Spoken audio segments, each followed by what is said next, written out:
கர்த்தருக்குள் அருமையான சகோதர சகோதரிகளுக்கு, இங்கே வந்திருக்கிற தாய்மார்களுக்கு, தேவனுடைய பிள்ளைகள் அனைவருக்கும் நான் கர்த்தருக்குள் என் வாழ்த்துக்களை தெரிவிக்கிறேன். First of all brothers and sisters and all mothers, first of all I convey my greetings.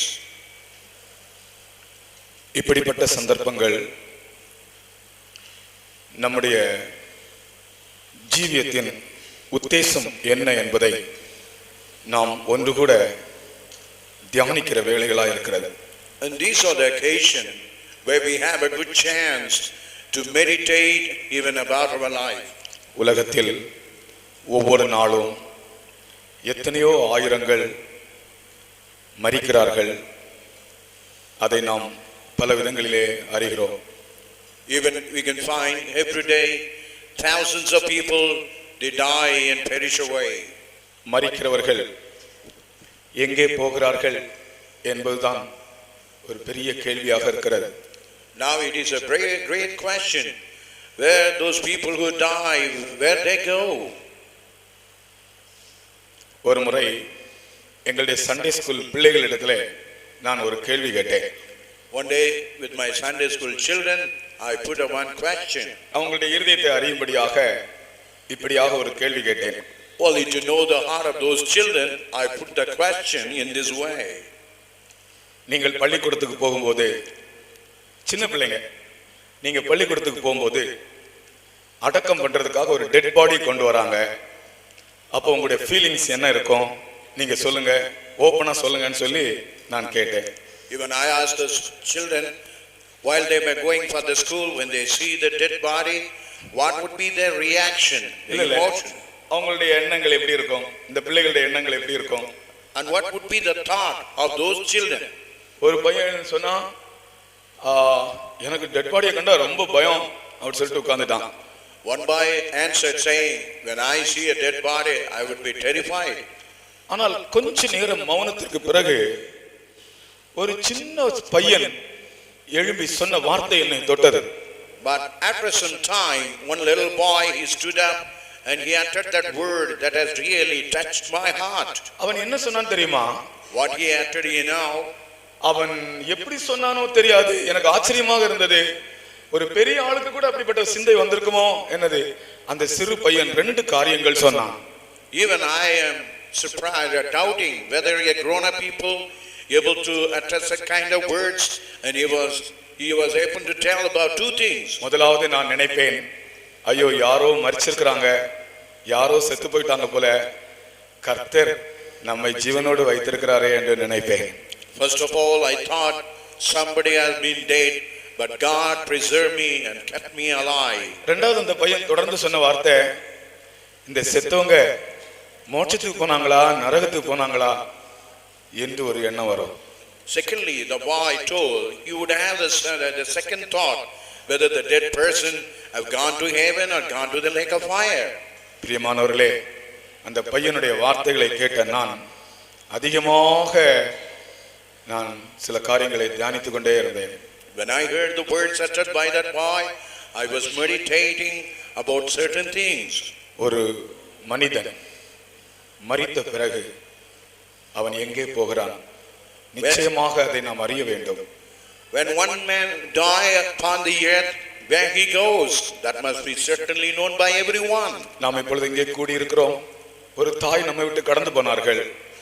அவர்களுடைய ஒரு ஆறுதல் கூட்டத்திற்காகத்தான் இங்கே நாம் கூடி இருக்கிறோம். Now we all gathered here. One mother have passed away. For the meeting of consolation, we all been gathered here. மரித்தவர்களின் ஆறுதலுக்காக அல்ல, மரிக்காமல் இருக்கிற நம்முடைய ஆறுதலுக்காகத்தான் இங்கே நாம் கூடி இருக்கிறோம். It's not the dead person consolation, only the person who have been present here for our consolation. We all been gathered here. நாம் எல்லாரும் அறிந்த ஒரு வசனத்தை வாசிக்கிறேன். But I want to read one verse which is well known to everyone. யோவான் 14ஆம் அதிகாரம், John the Gospel chapter 14. முதல் வசனத்திலே, first verse. முதல் வசனத்தை வாசியுங்கள். Read the first verse.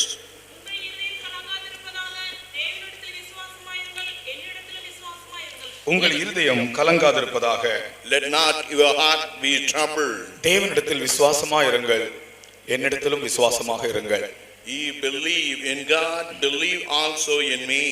யூதர்கள் தேவனிடத்தில் விசுவாசமாக இருந்தார்கள், ஆனால் இயேசுவை அவர்கள் விசுவாசிக்கவில்லை.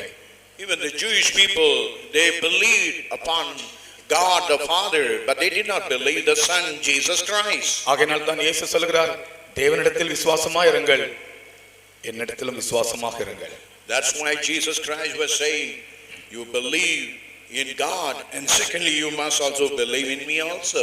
ஒரு குறிப்பிட்ட சந்தர்ப்பத்திலே ஆண்டவர் அவர்களுக்கு ஆறுதல் கூறுகிற வார்த்தையாக இது காணப்படுகிறது. Only in a certain occasion, it was a word uttered by Jesus Christ to console those disciples. உங்கள் இருதயம் கலங்காதிருப்பதாக. Let not your heart be troubled. ஒரு மனிதனுடைய இருதயம் 5 காரணங்களால் கலங்குகிறது.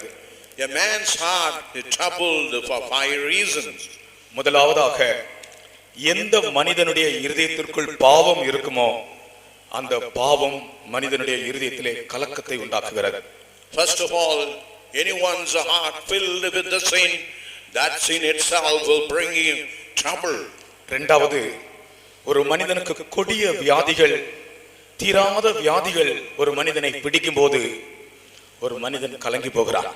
Secondly, when a man possessed with a terrible sickness, he would be greatly troubled.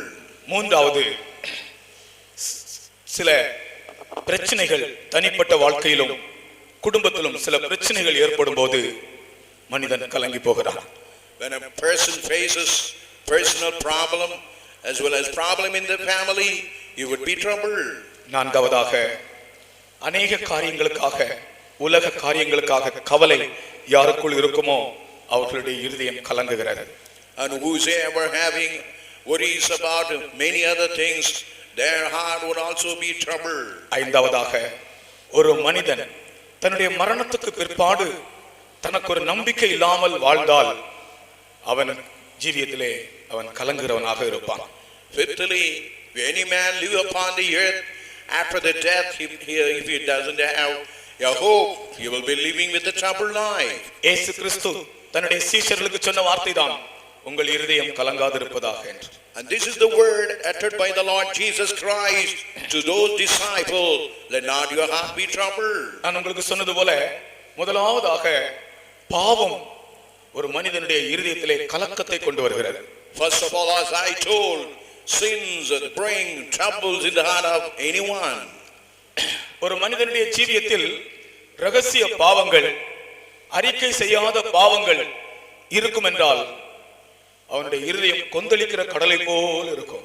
If anyone possess acknowledged sin or any clandestine secret sin, his heart would be troubled like a tempest of the sea. பூர்வ பிதாவாகிய யாக்கோபினுடைய குடும்பத்திலே ஒரு கலக்கம் உண்டாயிற்று. Even that forefather Jacob in his family, there was a great trouble. யாக்கோபு பூர்வ பிதா, And Jacob happened to be a forefather. ஆனா திடீரென்று அவனுடைய குடும்பத்திலே ஒரே கலக்கம். All of a sudden in his family there was a great trouble. அவன் தன்னுடைய பிள்ளைகளை நோக்கி கேட்கிறான், என்னை ஏன் கலங்க பண்ணுகிறீர்கள் என்று. And he was looking unto those children and asking them, why you are troubling me? அதற்கு காரணம் அவனுடைய குடும்பத்திலே ஒரு பாவம் கிரியை செய்து விட்டது. And the reason behind the sins have worked inside his family. ஆதியாகமம் 34 அதிகாரம் 30 வசனத்திலே இதை படிக்கிறேன். இந்த தேசத்திலே எனக்கு கலக்கம் உண்டாக்கி விட்டீர்களே என்று அவன் சொல்லுகிறான். Even Genesis chapter 34:30, he says, in this city you made me to be troubled. அருமையான தேவனுடைய பிள்ளைகளே, இந்த வார்த்தையை கேட்கிறதான நம்முடைய வாழ்க்கையிலே சீக்ரெட் சின்ஸ், அறிக்கை செய்யாத ரகசியமான பாவங்கள் இருக்கும் என்றால் நம்முடைய இருதயம் கலங்கிக் கொண்டே இருக்கும். As you hear the word, when you have a secret sin, when you have a clandestine sins, your heart would be much troubled. எங்க கலங்கும் தெரியுமா? In what a way will be troubled you now? ஜீவியத்திலே பாவம், ரகசிய பாவம் இருக்கிறவங்களுடைய இருதயம் எங்க கலங்கும், எப்போ கலங்கும் தெரியுமா? ஃப்ரெண்ட்ஸை காணும்போது கலங்காது. ஃப்ரெண்ட்ஸை காணும்போது கலங்காது, ஷேக்கன் கொடுக்கும். அல்லது தன்னை அறிந்த ஆட்களை காணும்போது கலங்காது. ஆனால் தேவ சமூகத்தில் வரும்போது அந்த இருதயம் கலங்கி போகும். The people who are having secret sin, clandestine life, when they see the friends, they will shake hands. When they see the known people, they will be happy. But when they come into the presence of the Lord, before God, they would be troubled. மரிக்கும் முன்னதாக நம்முடைய பாவங்களை அறிக்கை செய்தே தீர வேண்டும். அப்பொழுதுதான் நம்முடைய இருதயம் கலங்காமல் இருக்கும். Before we die, we should have to confess our sin. Then only we could live without trouble in the heart. தன் பாவங்களை மறைக்கிறவன் வாழ்வடைய மாட்டான். Whosoever hides his sin will never prosper. அதை அறிக்கை செய்து விட்டு விடுகிறவனோ இரக்கம் பெறுவான். And whosoever confesses those sins, he will obtain mercy. Anbaiya என்ற ஒரு பாஸ்டர் இருந்தார் எங்க ஊர்ல எங்க வில்லேஜ்ல அன்பையா என்ற ஒரு பாஸ்டர் இருந்தார். அவர் ஊர் பாஷையில சொல்லுவார், தன் பாவங்களை மறைக்கிறவன், அவர் இப்படி சொல்ல மாட்டார், தன் பாவங்களை மறைக்கிறவன் வாழ்வடைய மாட்டான்னு சொல்ல மாட்டார், தன் பாவங்களை மறைக்கிறவன் விளங்க மாட்டான்னு சொல்லுவார். Even in my city, in my town, I had one pastor whose name was Anbaya, used to say, whosoever hiding the sin, he will never prosper. கர்த்தருக்கு ஸ்தோத்திரம். Praise the Lord. மரிக்கும் முன்னதாக நாம் அறிந்தோ அறியாமலோ செய்த அனைத்து பாவங்களுக்கும் நாம் இருதயத்தின் ஆழத்திலிருந்து மனஸ்தாபத்தோடு அறிக்கை செய்திருக்க வேண்டும். Before we die, whatever the sins we have, with the depth of our heart, we would want to acknowledge and confess the sins before the Lord. ஓடி நாடி செய்த பாவம் கோடி கோடி ஆனாலும், ஓடி நாடி செய்த பாவம் கோடி கோடி ஆனாலும், கடலில் நடியில் கூட தேடி காணக்கூடா ஒரு நாளும், கடலில் நடியில் கூட தேடியும் காணக்கூடா ஒரு நாளும், பாடி பாடி போற்றுவேன் பரனே கருணா கடலே, நமதாழ்ந்த சமுத்திரமே பரனே கருணா கடலே. அப்போ நாம் செய்த பாவங்கள் எவ்வளவு ஆனாலும் சரி, ஆண்டவராகிய இயேசு கிறிஸ்துவுக்கு முன்பாக உண்மையான இருதயத்தோடு திறந்து அறிக்கை செய்ய வேண்டும். அப்பொழுது அவர் கருணா சமுத்திரம், அந்த சமுத்திரத்துக்குள்ளே நம்முடைய பாவங்களை எரிந்து விடுகிறார். And when we have committed sin, we have to confess all the sins of what we have known, what we have not known. The Lord of compassion, He will forgive every sin and cast all the sin in the depth of the ocean. அவர்தான் கருணா சமுத்திரம். And He is God having compassion like a sea. நம்முடைய பாவங்களை அவர் மன்னித்து அந்த சமுத்திரத்தின் ஆழத்திலே எரிந்து விடுகிறார். And He will forgive all of His sins and cast all of His sin into that depth of that ocean. இனி அதை நினைக்க மாட்டார். No more He will remember about those sins. நேற்று சில்ட்ரன்ஸ் டேல பிள்ளைகள் ஒரு ப்ரோகிராம் போட்டிருந்தாங்க. Even yesterday in the children's day, the children's they made one program. ஒரு பையன் கேக்குறான், ஆண்டவரிடத்தில், ஆண்டவரே நான் செய்த பாவங்களில் எல்லாம் பெரிய பாவம் எது என்று கேக்குறான். And one boy in that program is asking, Lord, what is the big sin which I committed in my life? ஆண்டவரே பரலோக ராஜ்யத்திலே போய் ஆண்டவரிடத்தில் கேக்குறான், ஆண்டவரே நான் செய்த பாவங்களில் எல்லாம் பெரிய பாவம் எது என்று. And he was going to the kingdom of heaven, he was asking the Lord, which was the big sin that he committed in his life. கர்த்தர் சொல்றார், மகனே நான் பாவங்கள் எல்லாம் மறந்து விட்டேனே, மன்னித்து மறந்து விட்டேனே, எனக்கு அது ஞாபகம் இல்லை என்று சொல்றார். Then that God was replying to him saying, my son, I have forgotten your sins. I'm not able to remember any of your sin. கர்த்தர் நம்முடைய பாவங்களை மன்னித்த பிற்பாடு அவர் அதை நினைப்பதே இல்லை. நம்முடைய அதை விசுவாசிக்கிறவர்கள் கரங்களை உயர்த்தி கர்த்தரை ஸ்தோத்திரம் பண்ணுங்கள். ஹalleluya ஹalleluya ஆமென் ஹalleluya ஹalleluya. ஆனால் பாவங்களை மறைக்க வேண்டாம். But one thing, we should never hide your sin. பாவம் இருதயத்தை கலங்க பண்ணும். Sins would really trouble your heart. யாக்கோபுடைய குடும்பத்தையே கலங்க பண்ணி விட்டது. Even the sin that had troubled the whole family of Jacob. பாருங்கள், யாக்கோபுடைய மகளுக்குள்ளே ஒரு பாவம் பிரவேசித்தபடியால் அந்த முழு குடும்பமும் கலங்கி விட்டது. When the sin entered into the daughter of Jacob, it troubled the whole family of Jacob. இரண்டாவதாக, secondly, ஒரு மனிதனுக்கு பயங்கரமான வியாதிகள் அவனை பிடிக்கும் போது எவ்வளவு தைரியசாலியும் கலங்கி போகிறான். When a man possessed with a sickness, even though he is a courageous, he will be greatly troubled. நான் ஒரு நாள் ட்ரெயின்ல பிரயாணம் பண்ணும்போது எனக்கு எதிராக இருந்த ரெண்டு பேர் பேசிக் கொண்டிருக்கிறார்கள். என்னுடைய மனைவிக்கு பயங்கரமான வியாதி, நான் எங்கேயோலாம் போனேன். இப்பொழுது கிட்டத்தட்ட நான் 2 லட்சம் ரூபாய் செலவு பண்ணேன். ஒரு சாதாரண ஆள் தான் 2 லட்சம் ரூபாய் செலவு பண்ணினேன். எனக்கு இருந்த எல்லாம் செலவாகிவிட்டது. ஆனாலும் வியாதி சுகமாகவில்லை. என்னுடைய மனைவியை பற்றி மிகவும் கவலையாக இருக்கிறேன் என்று அவர்கள் 2 பேரும் பேசிக் கொண்டிருக்கிறதை நான் கேட்டேன். While I was traveling in the train, I saw 2 passengers before me. They were conversing with each other, telling. One man was telling that his wife fell sick, and where he had sent 2 lakhs of rupees, nothing brought the healing, and he was much worried. அவர்கள் இயேசுவை பற்றி அறியாதவர்கள். And they were the people who never known about Jesus Christ. எனக்கு ஒரு சந்தர்ப்பம் கிடைக்குமா என்று நான் பார்த்து கொண்டே இருந்தேன். And I was looking for a chance, whether I would get a chance to speak with those people. எனக்கு ஒரு சந்தர்ப்பம் தந்தார் கர்த்தர். But they have given me opportunity. அவங்க சொன்னாங்க, நீங்க ஃபாதரா ன்னு கேட்டாங்க. ஃபாதரா ன்னு கேட்டாங்க. They asked me whether I was a father. என் மனைவிக்காக ஜெபிப்பீங்களான்னு கேட்டாங்க. And they asked me whether I would pray for them. நான் எதிர்பார்த்து கொண்டே இருக்கிறேன் சந்தர்ப்பம் கிடைக்குமா என்று. And I was expecting the chance. அந்த ட்ரெயின்ல வைத்தே ஒரு சிறு ஜெபம் பண்ணினேன். In that train I made a brief prayer.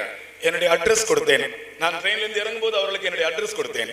While I got down from the train and gave them my address. ஒரு சில நாட்களுக்குள்ளே எனக்கு அவர்கள் ஒரு கடிதம் எழுதியிருந்தார்கள். In a few days they have written a letter to me. ஒரு சில நாட்களுக்குள்ளே எனக்கு ஒரு கடிதம் எழுதியிருந்தார்கள். In a few days after they have written a letter to me. நீங்கள் ட்ரெயினில் வைத்து என்னுடைய மனைவிக்காக ஜெபம் பண்ணினீர்கள். என்னுடைய மனைவி சுகமடைந்தாள்.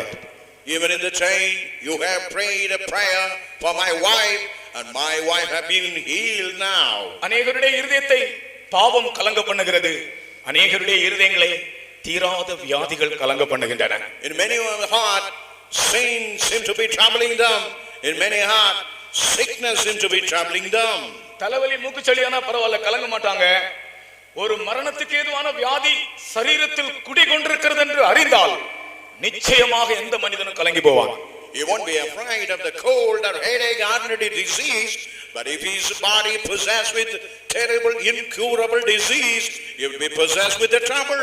ஆனால் நான் இன்றைக்கு இந்த ஆறுதல் கூட்டத்திலே நான் சொல்லுகிறேன், கொடிய வியாதியானாலும் தீராத வியாதியானாலும் நம்முடைய சரீரத்தில் வரும்போது நமக்கு கலக்கம் இல்லாமல் ஜீவிக்கக்கூடிய ஒரு வழி இருக்கிறது.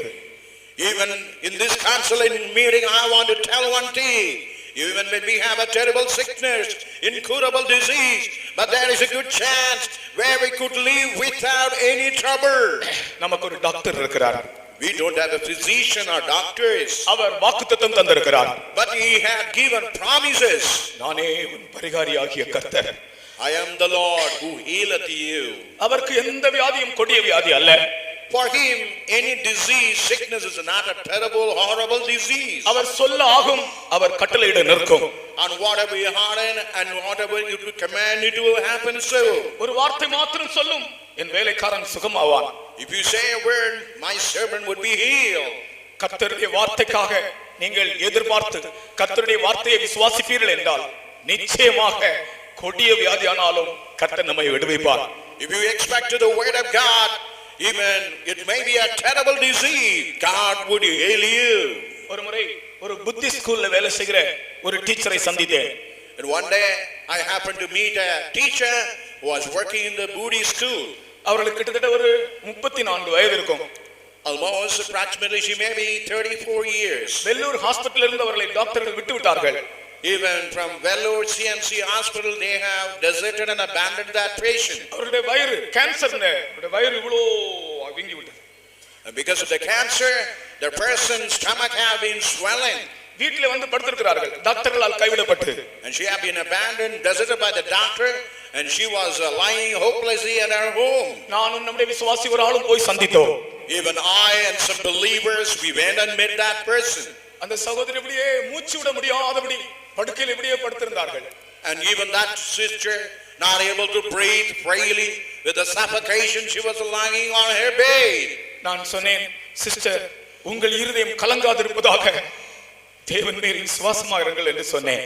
Even I told her, let not your heart trouble, but believe in God. அவர்களுக்கு பேச முடியவில்லை. இப்படி என்று சொன்ன ஆமா என்று சொன்னார்கள். But she was not able to speak with her mouth. She nodded her head. ரொம்ப நேரம் கூட நாங்கள் ஜெபிக்கவில்லை. நானும் என்னோடு கூட வந்த சகோதரன் கையை பிடித்து, ஆண்டவரே உம்மால் கூடாத காரியம் இல்லையே என்று சொல்லி நாங்கள் 2 வார்த்தை ஜெபித்தோம். But we did not make a long prayers. I and all believer, we caught hold of the hand. Oh Lord, it is nothing impossible for you to heal this person. நாங்கள் வந்து விட்டோம். Then after we left that home, 2 நாளைக்கு பிறகு நான் அந்த சகோதரியை சந்திக்க திரும்பவும் நாங்கள் போனோம். and we went back to meet that sister. நாங்கள் போய் காலிங் பெல் அடித்தோம். வந்து திறந்தது அந்த சகோதரி தான். When we went and we just pressed the calling bell button, and she heard the sound and opened the door. ஆமென். கொடிய வியாதியா இருந்தாலும் நம்முடைய இருதயம் கலங்க வேண்டிய அவசியம் இல்லை. நம்முடைய டாக்டர் நமக்கு சர்வ வல்லவர், அவரால் கூடாத காரியம் இல்லை என்று இந்த ஆறுதல் கூட்டத்திலே நீங்கள் ஒன்று கூட விசுவாசியுங்கள். Whatever the terrible disease, for our God, if nothing is impossible, for him anything is possible. You believe in this meeting of this consolation. அதை விசுவாசிக்கிறவர்கள் நம்முடைய 2 கரங்களை உயர்த்தி அந்த சர்வ வல்லமையுள்ள தேவனை கொஞ்ச நேரம் துதிப்போமாக. ஆமென். ஆண்டவரே உம்மை ஸ்தோத்திரிக்கிறோம். உம்மால் கூடாத காரியம் இல்லை கர்த்தாவே. உம்மால் சுகப்படுத்த முடியாத வியாதிகள் இல்லை. வியாதிகள் எங்களுடைய இருதயத்தை கலங்க பண்ண வேண்டிய அவசியம் இல்லை கர்த்தாவே. நாங்கள் உம்மை நோக்கி பார்க்கிறோம். வெண்கல சர்ப்பமாகிய உம்மை நோக்கி பார்க்கிறோம். பிழைப்போம். ஹalleluya. சங்கீதக்காரன் சொல்லுகிறான், I shall not die but live and declare the works of the Lord. நான் சாவாமல் பிழைத்திருந்து கர்த்தரின் செய்கைகளை விவரிப்பேன் என்று சொல்கிறார். I shall not die and I shall live and declare the works of God. கர்த்தருக்கு ஸ்தோத்திரம். Praise the holy name. I shall not die but live and declare the works of the Lord. I shall not die and I will live and declare the works of God. ஒரு இருதயம் கலங்குற மனுஷன் அப்படி சொல்ல முடியாது. The man who's not been troubled, in no way you could able to say that. நம்முடைய தேவன் ஜீவிக்கிறார். Our God is a God of living. மூன்றாவதாக ஒரு மனிதனுடைய இருதயம் பலவிதமான பிரச்சனைகளினால் கலங்குகிறது. Thirdly, a man's heart is troubled because of multiple problems. பலவிதமான துன்பங்கள் பிரச்சனைகள் வரும்போது கலங்குகிறது. When they meet with the multiple afflictions and trouble, they are troubled. யோபின் புத்தகம் 4ஆம் அதிகாரம் 5ஆம் வசனத்திலே துன்பம் உம்மை தொட்டபடியினால் நீர் கலங்குகிறீர் என்று சொல்கிறார். Now here in Job 4 chapter verse 5, as all these afflictions have touched your heart, you have been troubled. இப்பொழுதோ துன்பம் உமக்கு நேரிட்டபடியினால் ஆயாசப்படுகிறீர், அது உம்மை தொட்டதினால் கலங்குகிறீர். And because of affliction have touched you, you are fainting, and because it touched you, you are troubled. கிறிஸ்தவ வாழ்க்கை என்பது ஒரு bed of roses அல்ல, ஒரு சொகுசான ஒரு வசதியான ஜீவியம் அல்ல. Christian life is not a bed of roses. It's not a very comfortable life. துன்பங்கள் நிறைந்த வாழ்க்கை தான் கிறிஸ்தவ வாழ்க்கை. Christian life, it is a life filled with a lot of problems and afflictions. கர்த்தருக்கு ஸ்தோத்திரம். Praise the holy name. ஏனென்றால் நம்முடைய கர்த்தராகிய இயேசு கிறிஸ்து துன்பங்களின் வழியாகத்தான் கடந்து சென்றார். Even the Lord Jesus Christ passed through much tribulation and affliction. ஒரு உண்மை கிறிஸ்தவனுக்கு, ஒரு உண்மையான விசுவாசிக்கு அவனுடைய பாதை துன்பங்களின் பாதையாக இருக்கும். For a true believer, a true Christian, his way would be the ways of affliction. சாதாரணமாக மனிதனுக்கு எல்லாம் சரியாக இருக்கும்போது, எல்லாம் அமைதியாக போகும்போது சந்தோஷமாக இருப்பான். துன்பம் வரும்போது கலங்குவான். When man everything is comfortable and when all peaceful, he will be happy. When affliction comes, he would be troubled. ஆனால் துன்பம் வந்தால் நாம் என்ன செய்ய வேண்டும்? If affliction come, what we have to do? நீங்கெல்லாம் கிறிஸ்தவங்க தானே, நீங்க சொல்லுங்க பார்க்கலாம். உங்க மனசுல வந்துருச்சு அந்த வசனம். You are a Christian, you know that what the word of God has come in your heart. கிறிஸ்து அறியாதவர்களும் வசனத்தை அறியாதவர்களும் இருந்தால் அவர்களுக்கு நாங்கள் சொல்லி தருகிறோம், ஒருவன் துன்பப்பட்டால் அவன் ஜெபம் பண்ண கடவன். But the people who never know, we want to tell you, if you are afflicted, you have to pray. ஒருவன் துன்பப்பட்டால் அவன் ஜெபம் பண்ண கடவன். If anyone is afflicted, let him pray. ஒருவன் மகிழ்ச்சியா இருந்தால் அவன் சங்கீதம் பாட கடவன். If anyone is happy, let him sing hymns. துன்ப வேளைகளிலே நம்முடைய ஜெபங்கள் நமக்கு வெற்றியை தருகிறது. In the time of affliction, prayer brings victory. கர்த்தருக்கு ஸ்தோத்திரம். Pray to the holy name. அமெரிக்காவின் முதல் ஜனாதிபதியினுடைய வரலாற்றை பற்றி நான் படித்துக் கொண்டிருந்தேன்.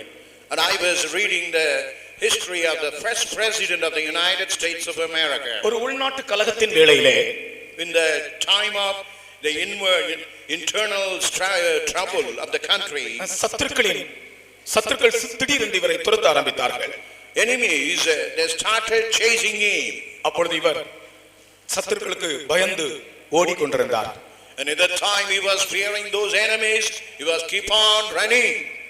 வழியிலே அவர் மூன்று பக்கமும் சத்துருக்கள் சூழ்ந்து விட்டார்கள். ஒரே ஒரு வழிதான், அது ஒரு நதி. அந்த நதியிலே தண்ணீர் ஐஸ், அதை கடக்கவே முடியாது. அதில் கடந்தால் அவர்கள் மரித்து போவார்கள். அந்த ஆற்றை கடக்க வேண்டியதாக இருந்தது. But three sides all the enemies have covered him, but only one place that is before him. He saw a river which is frozen with ice. If anybody jump in it, they would die. Only through that he must cross it. தன்னுடைய பாக்கெட்ல இருந்த பைபிளை எடுத்தவர் வாசித்தார். And he took the Bible what he had in his pocket and started reading.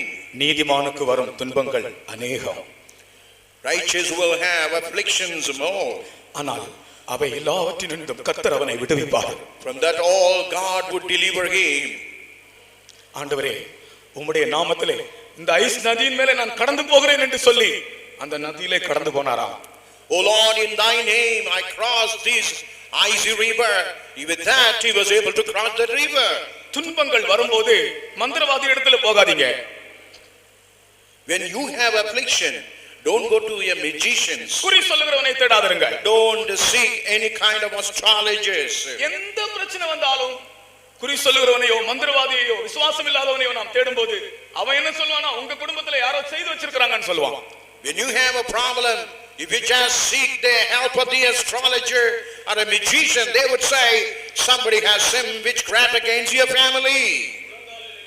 You just stand on your kneel. You just stand on your kneel.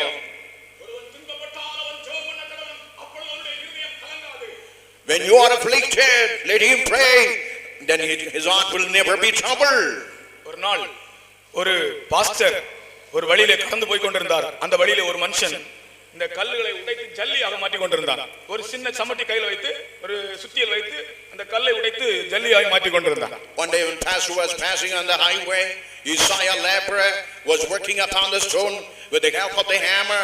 He was breaking that big stone into small stones. அப்படியே எட்டி பார்த்து கொண்டிருந்தான். அவன் என்ன செய்கிறான், அவன் முழங்கால்ல இருந்து இதுபோல முழங்கால்ல இருந்து கொண்டு ஒரு சமட்டினால ஜல்லி அடித்து கொண்டிருந்தான். And he was standing upon his knees with his hammer. He was just beating upon those rocks. பெரிய பெரிய கல்லெல்லாம் சின்ன சின்ன ஜல்லியா மாத்திடுறான். And big rocks he made it as a small stones. அவன் சொன்னா, நீங்க இவ்வளவு பெரிய கல்லையே உடைத்து விடுகிறீங்களே, எங்க சபையில என்னுடைய சபையில அவர் ஒரு பாஸ்டர், என்னுடைய சபையில சில கல்லான உள்ளங்கள் இருக்கிறதே, அந்த உள்ளங்களை உடைக்க முடியவில்லை என்று கேட்டார். And you are very easily able to break all these big boulders like stones. But I do have many people in my church who is having heart like a rock. I'm not able to break them. ஜல்லி உடைக்கிறவன் இப்படியே பார்த்தான். பார்த்துட்டு ஒரு வார்த்தை சொன்னான், நீங்க முழங்கால்ல நின்னு பாருங்கன்னு சொன்னான். முழங்கால்ல இருந்து செய்யுங்கன்னு சொன்னான். நான் செய்யறது போல நீங்க முழங்கால்ல இருந்து செய்யுங்க. And even the man who was breaking that boulders, he just turned to that preacher and told, I'm standing on the kneel. You do the same. கர்த்தருக்கு ஸ்தோத்திரம். Pray to the holy name. துன்பங்களை கடக்கும்படி முழங்கால் யுத்தம் பண்ணுவோமாக. To cross the afflictions, let us make a war of kneel. எந்த துன்பத்தையும் நாம் கடந்து போக முடியும். Whatever the afflictions, we will be able to cross over. நம்முடைய இருதயம் கலங்காது. Our heart will never be troubled. அடுத்ததாக மார்த்தாளை பற்றி நமக்கு எல்லாருக்கும் தெரியும். அவள் கவலைப்பட்டு கலங்கினாள் சில சின்ன சின்ன காரியங்களுக்காக, உலக காரியங்களுக்காக. Even as you know, Martha, for trifle thing, for little things, you are troubled in your heart. உலக காரியங்களுக்காக நாம் கவலைப்பட்டால் நம்முடைய இருதயம் கலங்கும். If you are worried about the worldly thing, then our heart would be troubled. அதற்கு ஒரு வாக்குத்தத்தம் உண்டு. கர்த்தர் நமக்காக யாவற்றையும் செய்து முடிக்கிறவர். But we have one promise, God would make everything possible. சொந்த குமாரனையும் நமக்காக தந்தவர் இந்த காரியத்தை செய்யாமல் இருப்பாரா? As he had given his only begotten son, would he not be able to do that? சொந்த குமாரனையும் நமக்காக தந்தவர் இந்த காரியத்தை செய்யாதிருப்பாரா? As he had given his only begotten son, would he not do this? கர்த்தர் நிச்சயமாக நம்முடைய கவலைகள் எல்லாவற்றையும் அகற்றுவார். உலக கவலைகள் யாருக்குள் இருக்கிறதோ அவர்களுடைய இருதயம் கலங்கிக் கொண்டே இருக்கும். And certainly God would remove all of our worries. If we have worries of the world, your heart would be troubled. கடைசியாக நம்முடைய விஷயத்துக்கு வருவோம். Nextly, let's come to the point. ஐந்தாவதாக ஒரு மனிதனுடைய இருதயம் கலங்குவது, அவன் மரித்த பிற்பாடு அவனுக்கு நம்பிக்கை இல்லாவிட்டால் அவன் இருதயம் கலங்கும். Fifthly, when a man die, when he die without a hope, because of that hopeless condition, he would be troubled. சீஷர்களுக்கு கர்த்தர் சொன்னது அதுதான். That was the word uttered to the disciples. உங்கள் இருதயம் கலங்காதிருப்பதாக, உங்களுக்காக நான் ஒரு இடத்தை ஆயத்தம் பண்ண போகிறேன். Let not your heart be troubled. I'm going to a place to prepare a place for you.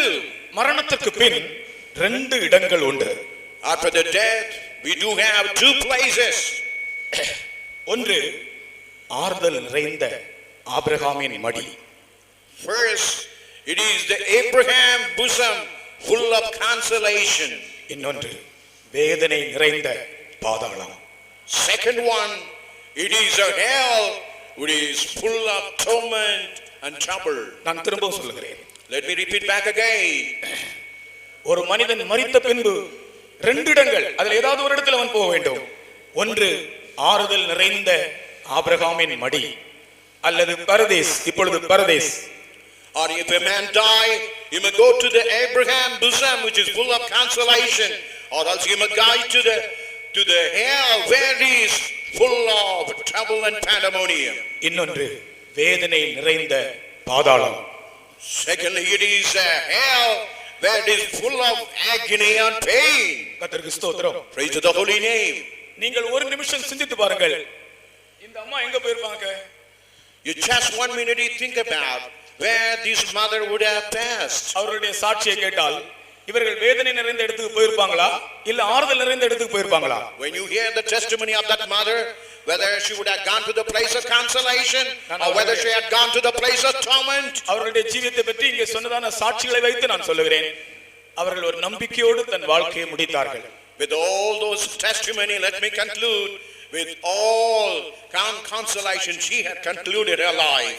மரித்த பிறகு நாம் ஆறுதல் நிறைந்த இடத்துக்கு போக வேண்டும்.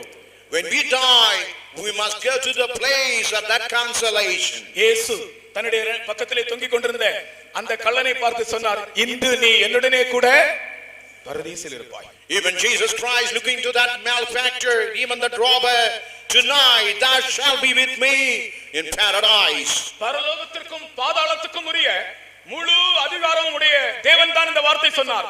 பரலோகத்திற்கும் பாதாளத்துக்கும் உரிய சகல அதிகாரம் அவர் கையில் இருக்கிறது. And he was the Lord, we had authority over heaven and hell.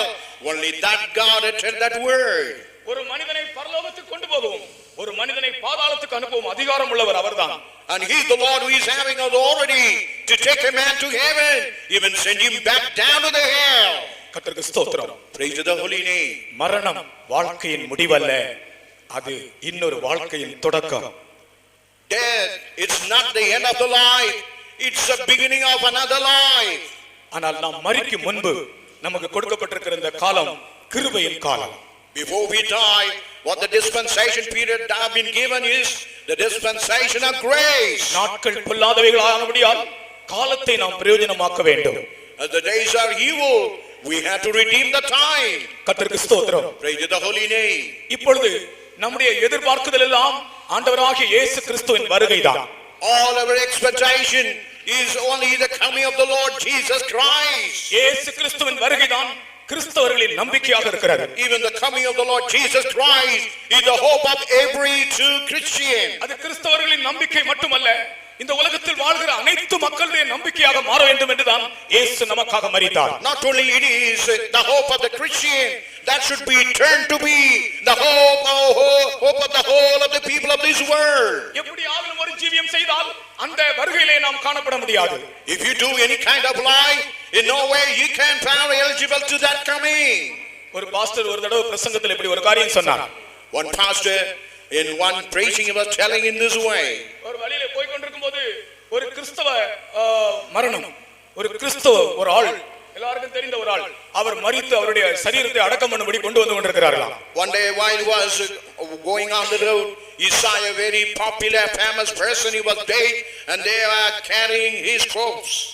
அவர் மரித்த பக்கத்துல விசாரித்து பார்த்தால் இப்போ சமீபத்துல இங்க ஒரு கத்தி சண்டை குத்து சண்டை நடந்தது. அதுல அந்த சண்டையில இவர் மரித்தவர்.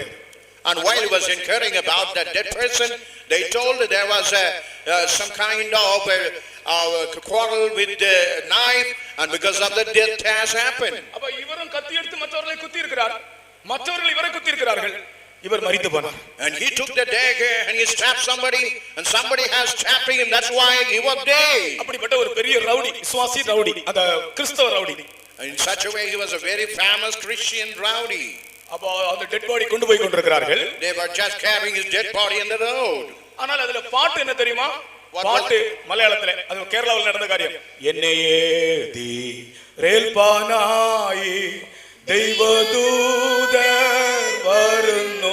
இவரை எதிர்கொண்டு தேவதூதர்கள் வராங்களாம். இவரை ஏற்றுக்கொள்ளும்படியாக, பரலோகத்தில் ஏற்றுக்கொள்ளும்படியாக தேவதூதர்கள் வராங்கன்னு பாட்டு. What was the song in Malayalam? They sang say only to accept these men, even the angels are coming. ஓ தேவனுடைய பரலோகமானது நம்மை ஏற்றுக்கொள்ள வேண்டும் என்றால் நம்முடைய வாழ்க்கை இந்த உலகத்தில் ஒரு சாட்சியின் வாழ்க்கையாக அமைய வேண்டும். If our life to be accepted, we must have a life having witness before everybody. தேவனுடைய வசனம் தான் நமக்கு வெளிச்சம். Even the word of God is the only light. ஒருவன் மறுபடியும் பிறவாவிட்டால் தேவனுடைய ராஜ்யத்தை காண மாட்டான். ஒருவன் ஜலத்தினாலும் ஆவியினாலும் பிறவாவிட்டால் தேவனுடைய ராஜ்யத்தில் பிரவேசிக்க மாட்டான். Except a man be born of water and spirit, in no way he shall enter, he shall see the kingdom of God. கர்த்தராகிய இயேசு கிறிஸ்துவினுடைய வருகைதான் நம்முடைய நம்பிக்கையாக இருக்கிறது. Even the coming of the Lord Jesus Christ is the only hope. இயேசு கிறிஸ்து மத்தியாகாயத்தில் வரும்போது, when the Lord Jesus Christ appear in the midair, திடீரென்று ஒரு கூட்டம் ஜனங்கள் இந்த உலகத்தில் காணப்படாமல் போவார்களாம். all of a sudden some group of people, they will vanish in the midair. அதற்கு தான் ஆங்கிலத்திலே rapture என்று சொல்லுகிறார்கள். In English they say that gathering as a rapture. Rapture என்றால் திடீரென்று எடுத்துக்கொள்ளப்படுவது. Rapture mean all of a sudden being gathered. அப்ப இயேசு கிறிஸ்து சீக்கிரமாய் வர போகிறார். நான் இதோ சீக்கிரமாய் வருகிறேன். இயேசு மத்தியாகத்தில் வரும்போது என்ன நடக்குமாம்? பூலோகத்திலிருந்து ஒரு கூட்டம் ஜனங்கள் அப்படியே திடீரென்று எடுத்துக்கொள்ளப்படுவார்கள். Jesus Christ going to come shortly, and the group of people are found upon the earth, and they will be all of a sudden they will be raptured. அதுதான் rapture.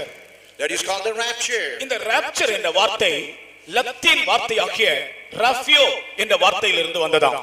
Even from the Latin word rapia, this word has emerged. அந்த rapio என்ற வார்த்தையினுடைய அர்த்தம் என்னவா தெரியுமா? What was the thing of that word rapia?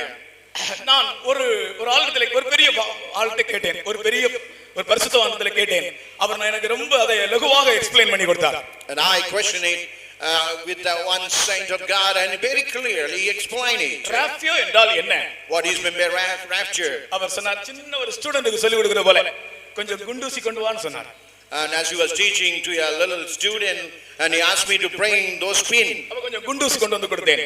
and I brought some steel pin and given to him, and he placed those pins in as a heap in one place. ஒரு magnet கொண்டு வான்னு சொன்னார். And he asked me to get a magnet, ஒரு magnet கொண்டு வந்தேன். and I brought a magnet. அந்த magnet அவர் நல்ல powerful magnet.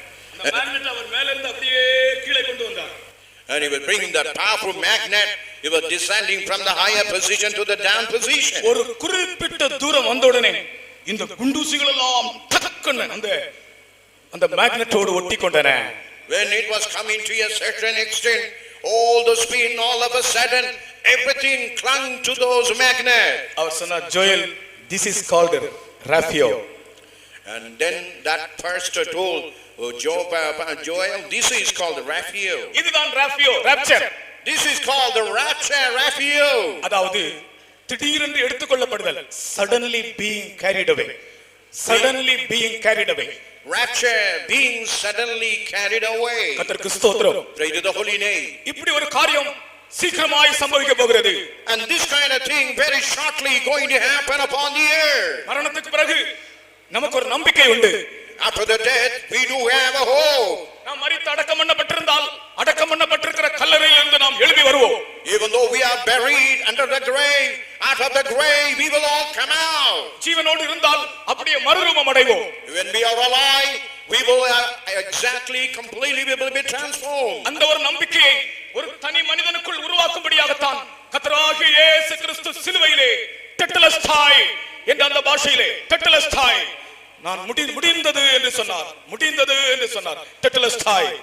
Even Jesus Christ who hung on the cross of Calvary and told ye finish everything. முடிந்தது என்று சொன்னார். மூல பாஷையில் அவர் சொன்ன பாஷை டெட்டலஸ்டாய். And in the original tongue tetelestai, that we all been finished. அப்படி என்றால் நான் முடித்தேன், எல்லா காரியத்தையும் செய்து முடித்தேன். ஒரு மனிதன் பரலோகத்திற்கு வர அவனுக்கு என்னென்ன காரியங்கள் செய்ய வேண்டுமோ அனைத்தையும் செய்து முடித்தேன். Whatever a man to come to heaven, whatever I ought to do, I have completely finished it. அந்த வேலையை நாம் விசுவாசித்து நம்முடைய வாழ்க்கையை அவருக்கு சமர்ப்பிக்க வேண்டும். And that thing we have to believe and surrender our life to that God. Double ஜீவியம் பண்ணக்கூடாது. We should never have a double life. மற்றவர்களுக்கு முன்பாக ஒரு ஜீவியம், மற்றவர்கள் இல்லாத போது ரகசியத்திலே இன்னொரு ஜீவியம். டபுள் லைஃப் பண்ணுகிறவர்கள் கர்த்தருடைய வருகையில் எடுத்துக்கொள்ளப்பட முடியாது. When you have a separate life, when you see another person, another kind of double life, if you have that, you cannot be raptured in the coming of the Lord. உம்முடைய வேதம் என்னுடைய மன மகிழ்ச்சியா இல்லாதிருந்தால் நான் என் துக்கத்தில் மூழ்கி இருப்பேனே. If thy word never be my joy, I would have been under that sorrow. ஒவ்வொரு நாளும் வேதத்தை வாசியுங்கள். Every day you go through, read the scripture. வசனத்தை தியானியுங்கள். You meditate the word of God. ஜீவியத்தை பண்படுத்திக் கொள்ளுங்கள். You just you toil and you season your heart and mind. வசனத்தோடு ஜீவியம் ஒத்து போகிறதா என்று பாருங்கள். You see whether you are alive and the word of God, whether it is able to go parallelly. வசனத்தோடு ஜீவியம் tally ஆகிறதா என்று பாருங்க. You just look into the word of God, whether the life is tallying with the word of God. நம்முடைய விசுவாசி ஒரு ஆள் post மாஸ்டரா இருக்கார். Even our believer, he happened to be a postmaster. திடீர்னு ராத்திரி 11 மணிக்கு அவங்க போஸ்ட் ஆபீஸ் போனேன். And all of a sudden the night 11 o'clock I went to his post office. எல்லா ஸ்டாஃபும் அங்க இருந்து வேலை செய்யிட்டு இருக்காங்க. Even all the staff, they were all with him, working with him. என்ன பிரதர்னு கேட்டேன். And I asked him, why you are working? அவர் சொன்னார், ஒரு account ஒரு கணக்கு வந்து டேலி ஆகல, அத முடிக்காமட்டா எனக்கு ரொம்ப பிரச்சனை ஆயிடும், அதனால எத்தனை மணி ஆனாலும் அதை முடிச்சிட்டு போங்கன்னு சொல்லிட்டேன். ஒரு கணக்கு டேலி ஆகாம அதை டேலி பண்றதுக்காக ராத்திரி 11 மணி வரைக்கும் எல்லா ஸ்டாஃப் இருந்து வேலை செய்யிட்டு இருக்காங்க. As the account was not tallied, all those staff, they were sitting till late night and they were working until to be tallied. தேவனுடைய வசனத்தோடு உன்னுடைய வாழ்க்கை டேலி ஆகிறதா? நீ பார்த்த பிற்பாடுதான் ஒரு நாள் நீ படுக்க வேண்டும். அந்த நாள் முழுவதும் உன்னுடைய ஜீவியம், நீ செய்த ஜீவியம், நீ பேசின வார்த்தை, நீ செய்த கிரியை தேவனுடைய வசனத்தோடு டேலி ஆகிறதா என்பதை நீ ஆராய்ந்து பார்த்த பிறகுதான் நீ படுக்கைக்கு போக வேண்டும். Whenever you go to bed, you have to see whatever the word of God you have read, whether that word of God is tallying with your action, behavior, the life what you had in the daytime. When it tallied, then you must get to bed. நம்முடைய ஜீவியம் ஒரு மாய்மாலமான ஜீவியமா இருந்தால் அன்றைக்கு கிறிஸ்து வரும்போது நம்முடைய சரீரம் மறுரூபம் அடையாது. When you have a hypocritical life, when Jesus comes, our body will never be transformed. கர்த்தருக்கு ஸ்தோத்திரம். Praise to the holy name. அப்ப தேவனுடைய உபதேசங்கள் அனைத்தும் நம்முடைய ஜீவியத்தில் நிறைவேற வேண்டும்.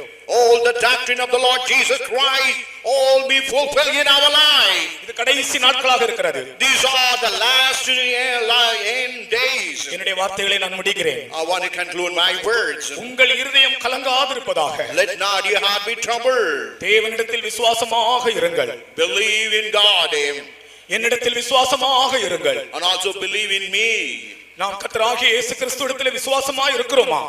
Whether we are having faith and believing the Lord Jesus Christ. நம்முடைய பாவங்கள் மன்னிக்கப்பட்டிருக்கிறதா? Whether our sins have been forgiven. மரணம் என்றைக்கென்று உனக்கு தெரியுமா? Do you know when is the time of your day? மரணம் என்றைக்கென்று உனக்கு தெரியுமா? Do you know when is the day of your day? ரெடியாக ஆயத்தமாக இருக்க வேண்டும். You have to be always ready and prepared for that. நேசரேவும் திருவருகை இந்நாளில் இருந்திடோ நேசரேவும் திருவருகை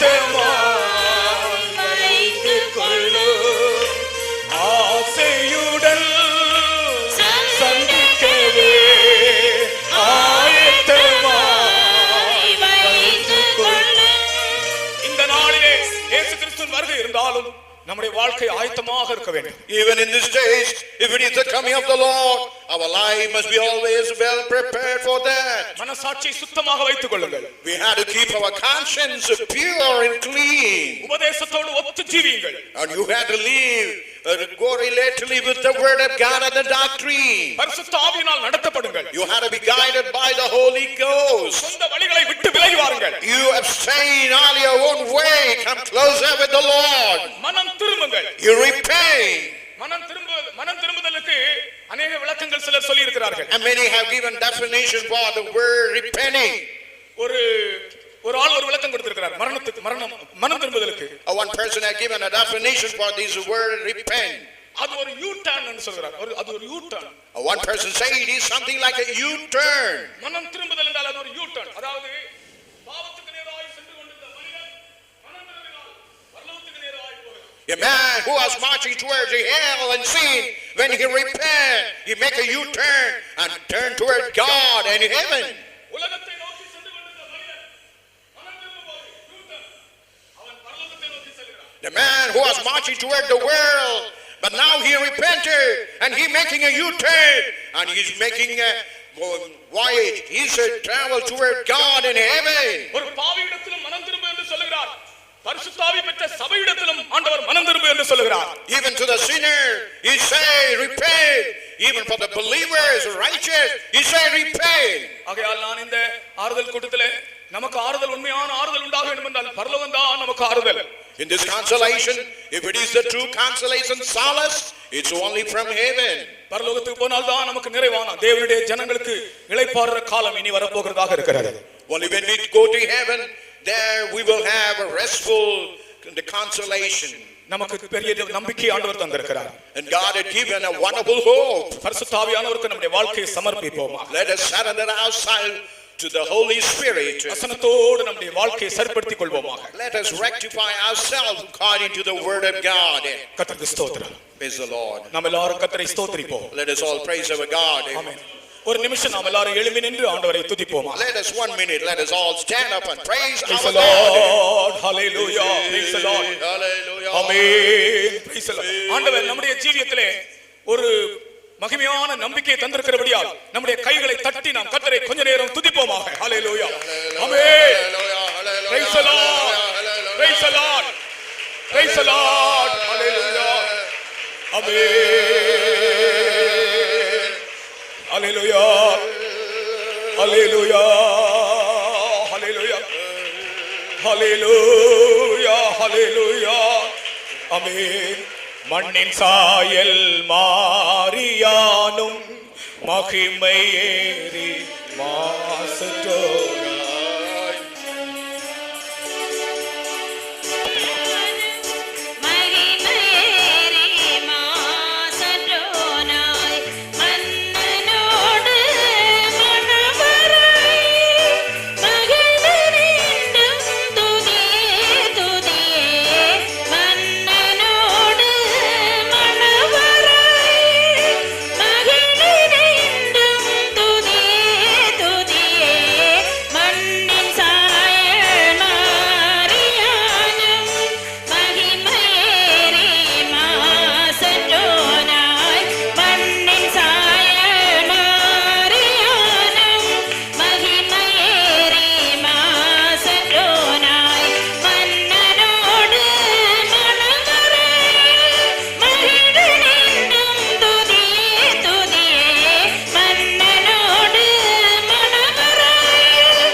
நமக்கு தந்தபடியால் நாம் கர்த்தரை ஸ்தோத்திரிப்போம். Praise the Lord. ஸ்தோத்திரம் ஸ்தோத்திரம் ஸ்தோத்திரம். இந்த தாய் எப்படி ஜீவித்து இந்த உலகத்தை விட்டு வெற்றியோடு கடந்து போனார்களோ அதுபோல நாம உண்மையாக ஜீவிக்க கிருபை செய்யும்படியாக ஸ்தோத்திரம் பண்ணுவோம். அவருடைய சமூகம் நமக்கு இன்பமா இருக்கிறபடியாக ஸ்தோத்திரம் பண்ணுவோம். மரித்த பிற்பாடு நமக்காக அவர் ஏற்படுத்தியிருக்கிற அந்த இடத்தை நாம் காண வேண்டும், அதை பிரவேசிக்க வேண்டும். ஸ்தோத்திரம் பண்ணுவோம். பரிசுத்தம் உள்ள ஆண்டவரே, இந்த ஆசீர்வதிக்கப்பட்டதான இந்த ஆறுதல் கூட்டத்துக்காக உமக்கு நன்றி செலுத்துகிறோம். சகல விதமான ஆறுதலின் தேவன் ஒவ்வொருவரையும் உடைய வார்த்தையினாலே ஆறுதல் படுத்தும்படியாக உங்கள் இருதயம் கலங்காதிருப்பதாக என்ற வார்த்தையோடு இந்த மாலை வேளையில் நீர் வெளிப்பட்ட தயவுக்காக உமக்கு நன்றி செலுத்துகிறோம். அந்த தாயினுடைய வாழ்க்கையிலே நீர் பெரியவராக, ஆறுதலின் தேவனாக, ஆசீர்வாதத்தின் தேவனாக, இரட்சகராக, விடுதலை அளிக்கக்கூடியவராக, பரிகாரியாக, மனவாளனாக நீர் வெளிப்பட்டு கிரியை செய்ததற்காக நன்றி செலுத்துகிறோம். அந்த தாயினுடைய வாழ்க்கையிலே நீர் நிறைவேற்றின மகிமையான செயல்களுக்காக நன்றி செலுத்துகிறோம். தாவே, அதை ஆண்டவரே, அதை நினைத்து ஆண்டவரே வேத வசனத்தின் மூலமாக குடும்பத்தாரும் உறவினர்களும் ஆறுதல் அடையத்தக்கதாக இந்த மாலைகளில் உங்களுடைய வசனத்தை நீர் அனுப்பி கொண்டிருந்தபடினால் நன்றி செலுத்துகிறோம். ஒவ்வொரு மனிதனும் பாவத்தினாலும், வியாதியினாலும், துன்பத்தினாலும், பலவிதமான உலக கவலைகளினாலும் ஆண்டவரே நம்பிக்கை இல்லாமல் வாழ்க்கையை முடிக்கும் பொழுதும் கலங்குகிறான் என்று நீர் பேசினீரே கர்த்தாவே. ஆனால் ஆண்டவரே, உம்மை பின்பற்றின மனிதனுக்கோ கலக்கம் இல்லை, அவனுடைய இருதயம் கலங்க வேண்டியதில்லை. அவன் தேவனிடத்தில் விசுவாசமாயும் இயேசுவினிடத்தில் விசுவாசமாய் இருக்கும் பொழுது அவனுடைய வாழ்க்கை நம்பிக்கையோடு கடந்து போகிறது என்று நீர் இந்த மாலைகளில் வெளிப்பட்டபடினால் உம்முடைய வார்த்தையை அனுப்பினதுக்காக உமக்கு நன்றி செலுத்துகிறோம். வந்திருக்கிற ஒவ்வொருவரையும் ஆறுதல் படுத்தும், அந்த குடும்பத்தாரை நீ நடத்தும், மகிமையான நாளுக்கு என்று தகுதிப்படுத்தும். இயேசுவின் நாமத்தில் வேண்டிக் கொள்கிறோம் பிதாவே. நம்முடைய கர்த்தராகிய இயேசு கிறிஸ்துவின் கிருபையும் பிதாவாகிய தேவனுடைய அன்பும் பரிசுத்த ஆவியின் ஐக்கியமும் நம் அனைவரோடும் சதா காலங்களிலும் தங்கி இருப்பதாக. அல்லேலூயா.